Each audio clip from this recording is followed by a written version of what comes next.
Araku parliament పరిధిలో ఒక గిరిజన మహిళ ఎంపీగా ఎన్నో సేవలు అందించిన కొత్తపల్లి గీత మీద కొందరు అనేక కుట్రలు కుతంత్రాలు చేశారు.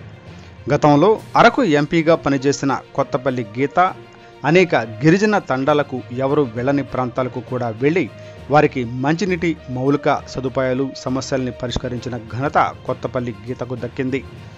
ఈసారి కూడా Araku parliament BJP, TDP, Janasena కూటమి అభ్యర్థిగా పోటీ చేస్తున్నారు.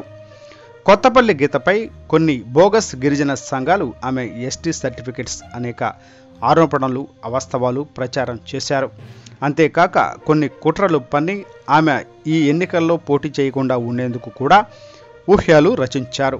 కానీ స్వచ్ఛమైన అమాయకమైన ఆ గిరిజనుల ఆశీస్సులతో, వారి అండతో అన్ని సమస్యలను అధిగమించి తిరిగి అరకు పార్లమెంటు నుంచి బీజేపీ, టీడీపీ, జనసేన ఉమ్మడి అభ్యర్థిగా పోటీకి కొత్తపల్లి గీత దిగారు. ముఖ్యంగా బ్యాంకుల నుండి తమ కుటుంబం బిజినెస్ కోసం తీసుకున్న సొమ్ము వడ్డీతో సహా చెల్లించిన కొంతమంది బ్యాంకు రుణాలు తీసుకుని కట్టలేదని దుష్ప్రచారం చేస్తున్నారు. ఇటువంటివి వారిపై ఇంతవరకు ఉపేక్షించినా ఇక ఏ విధంగా అసత్యాలు ప్రచారం చేసే వారిపై చట్టపరమైన చర్యలు తీసుకునేందుకు సిద్ధమయ్యారు. ఇప్పటికే బోగస్ గిరిజన సంఘాల అసత్య ప్రచారంపై రాజమహేంద్రవరంలో పోలీసు ఉన్నతాధికారులకు ఫిర్యాదు చేయడం జరిగింది. ఇంకా ఎవరు ఎన్ని అడ్డంకులు సృష్టించినా తాను నమ్మిన తన జనం అమాయకమైన గిరిజనుల కోసం తన ఊపిరి ఉన్నంత వరకు వారి కోసం సేవను అందిస్తానని, నిస్వార్థంగా వారి కష్ట సుఖాల్లో పాలు పంచుకుంటానని ఆమె ముందుకు సాగుతున్నారు.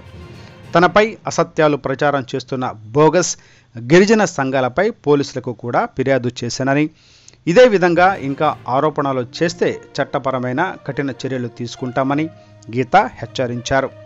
తిరిగి కొత్తపల్లి గీత అరకు ఎంపీగా గెలిచి తమకు మరిన్ని సేవలు అందించాలని అరకు పార్లమెంటు పరిధిలోని గిరిజనులు కోరుకుంటున్నారు. కొత్తపల్లి గీత తిరిగి తమకు ఎంపీగా రాబోతున్నారని గిరిజనులలో ఆనందం వెల్లి విరిసింది. ప్రతి రూపాయి అభివృద్ధి కోసం వచ్చే ప్రతి రూపాయి కేంద్ర ప్రభుత్వం నుంచి వస్తుంది. రాష్ట్ర ప్రభుత్వం ఏమి మనకి ఇవ్వదు. అన్ని చెప్తాడు, గోరుముద్దలు అంటాడు, అదంటాడు, ఇదంటాడు, అన్ని కూడా